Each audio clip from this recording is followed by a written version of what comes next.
Welcome, freshmen. Today, we are going to talk about course selections for sophomore year. My name is Ms. Miklos, and I am one of the counselors here at the high school. To start out, we're going to talk about graduation requirements in each subject area. English, you need 4 credits of English to graduate. Remember that 1 credit is a year-long class and 0.5 credits is a semester class. Math, you need 3 credits. Science, 3 credits. Social studies, 3 credits. PE, 1.5 credits. Health, 0.5 credits, which you can take your sophomore and junior year, or you can take it your senior year and take a class called Independent Living Your Health. Also, a new requirement is the financial literacy course, and that is a semester or 0.5 credits taken in 11th or 12th grade. And then you need a total of 24 credits to graduate, so you can add up your required class credits that are needed, and then you'll supplement with elective credits to get to 24 credits. For your college requirements, so we like to talk about those to make sure you're planning correctly. They are similar to our graduation requirements. English, you need 4 credits. Math, 3 credits. Or you need to get through Algebra 2, so the sequence of Algebra, Geometry, and Algebra 2. If you started out in Foundations of Algebra, then you will need to take 4 years of math to get through Algebra 2. And that is, again, if you go directly to a 4-year school. 4th year of math is strongly encouraged for all students that are going into college. The 4-year colleges often remind us that if students do not take math senior year, there is a possibility that they aren't going to do as well in math in college. Science, you need 3 credits, and social studies, 3 credits. Additional academic and fine arts classes are also strongly encouraged. Global languages. There is not a required amount of global language to graduate. There is no requirement for that. However, 2 years or 2 levels of the same language are required for admission to some colleges. In the UW system, only UW-Madison has this requirement. If you're looking at schools in the future outside of the UW system, you want to check their websites under admission to find out what their requirements are. Course selections. So the course description handbook is linked here. It also can be found on our main homepage, DAHS homepage, or DAHS School Counseling webpage, or on the First Students webpage under scheduling. Let's walk through each required subject. English 10 is a required class. There's no other options for required classes for English. All students take that year-long class. Math flowchart. So depending on where you are currently in math, what class you're currently taking will depend on what you move on to for your next math class. So you can look at the flow chart and decide which math class will be next. So algebra, if you're currently in that, you're going to move on to geometry. And if you're currently in geometry, you'll move on to Algebra 2. Also, you can also take AP Computer Science Principles and Math Reasoning, which count as math credits. And then you can see further down the chart for the sequence of math classes. If you have any questions about what level you should go into for sophomore year, you can consult with your math teacher. Science. Biology is required. So if you're currently taking physical science, you'll sign up for biology next year. And again, that's a year-long class. If you're currently in biology, you will sign up for chemistry or a class called Chem Honors. Chem Honors is a little bit faster pace, and so you want to consult with the course description handbook for more information on Chem Honors.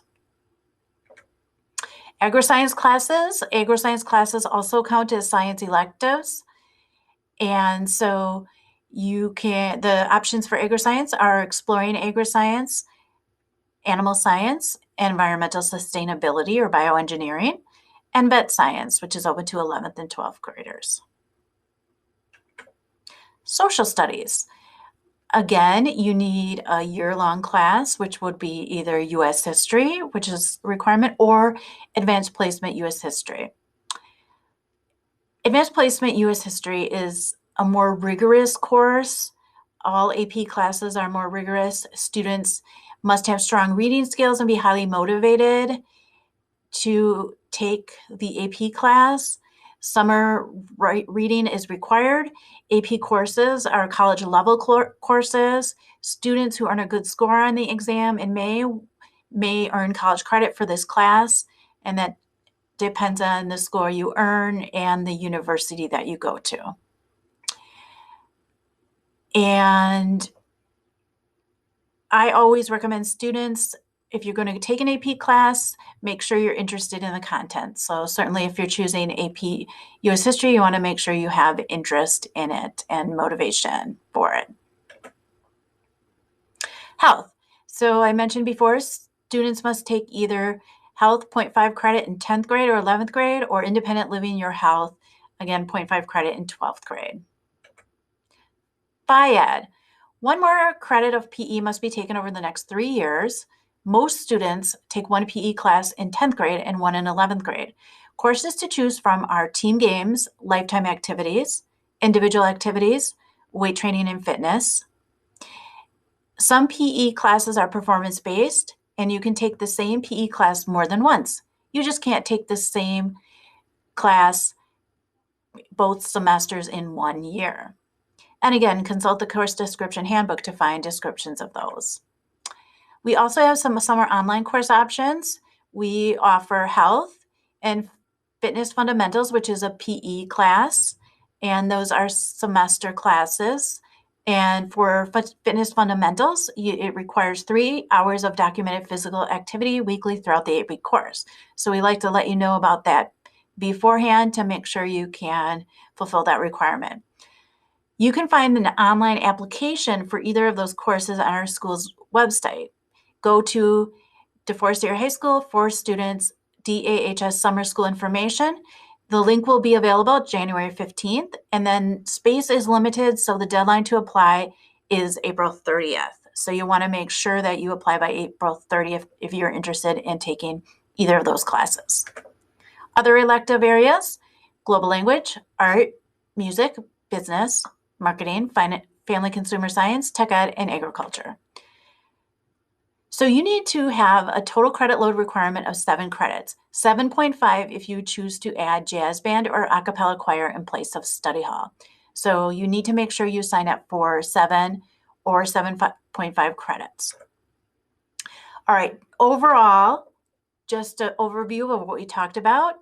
So you have English 10 that you'll need to sign up for, math, whichever level you are at, biology, or if you took biology this year, Chem or Chem Honors, and then US History 10 or AP US History, and then PE, and then Health. And again, those are optional depending on how you want to plan those out. If you take both of those, you can add this up, and this is 1, 2, 3, 4 credits, and then these are each 0.5. So that would be 5 credits total, and then you have 2 credits of electives left, which you could choose 2 year-long courses or a combination of any semester courses. If you do not take PE next year, then you'll just adjust those credits, and then you'll need 2.5 credits, or if you take Health and not PE, again, 2.5.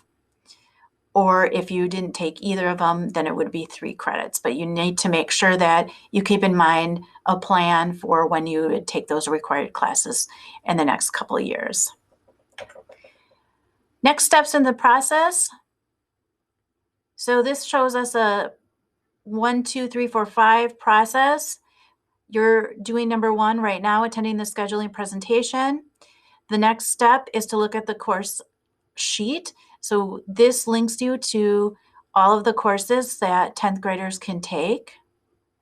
And this is a pretty handy. Just click on that 2021-22 course selection sheet, and you will see all of the classes. And then when you get to something that says prereq grades 11 or 12, those are classes you cannot take until you're in 11th or 12th grade. Any class with an A after the number is a year-long course, and if there's no A after the number, it's a semester course. And then once you find classes, you want to consult the course description handbook and you can just click on course descriptions by department and find all the classes. And again, this is a super important piece when you are looking at deciding classes for next year. Now, step 3, you're going to use the scheduling planning form to choose your courses. This form will be emailed to you after the presentation. Here is a preview of the form. All right, so this form, you will fill out your name and your ID, your grade level, and then you can plan out the courses you want. So you can click on what courses you're going to take. And then when you're finished with the form, you will submit it and it will email you a list of the classes that you chose. Before I go into the next step, I just want to mention that besides the required classes that you're signing up for, on this planning sheet, you will also need to choose 3 classes as other options in case you don't get into the classes that you sign up for. If a class is full, then we can go to your other options. So make sure that you include those additional options. We choose those on this sheet. So, and you'll enter those into Skyward as well. So again, to recap, you'll make your selections on this sheet, you'll submit it, you'll get a list of courses you signed up for. You want to, at that point, make sure all the courses calculate to 7 credits or 7.5, depending on if you're going to take the jazz band or a cappella. All right, the next step you're going to take is you're going to read the directions or watch the video on how to enter courses into Skyward. Here are some paper directions, and a video will be coming shortly on how to enter your course selections into Skyward. I have a link here for Skyward as well. I'll click on those directions to show you those. You can walk through those or watch the video.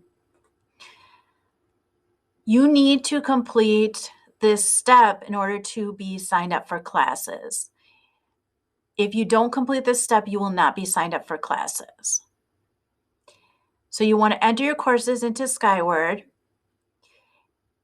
and you can do that starting as early as tomorrow or even possibly later today. And then the Skyward will close on February 12th. So you need to have this done by February 12th.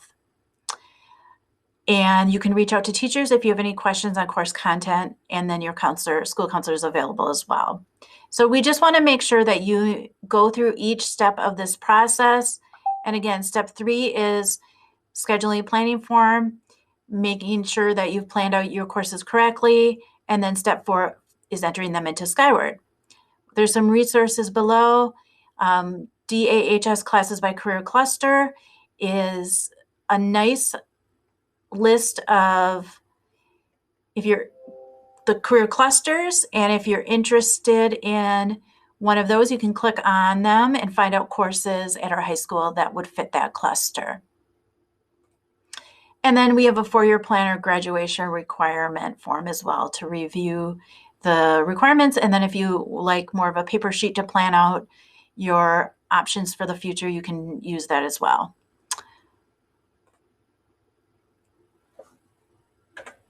Okay, contact your counselor if you'd like help scheduling your classes for next year. Please be very thoughtful about your course selections, as very few schedule changes will be allowed. This is really important for you to know that every year we have students that just say they signed up for a class because a friend did or a friend told them to, and you want to make sure that class fits you.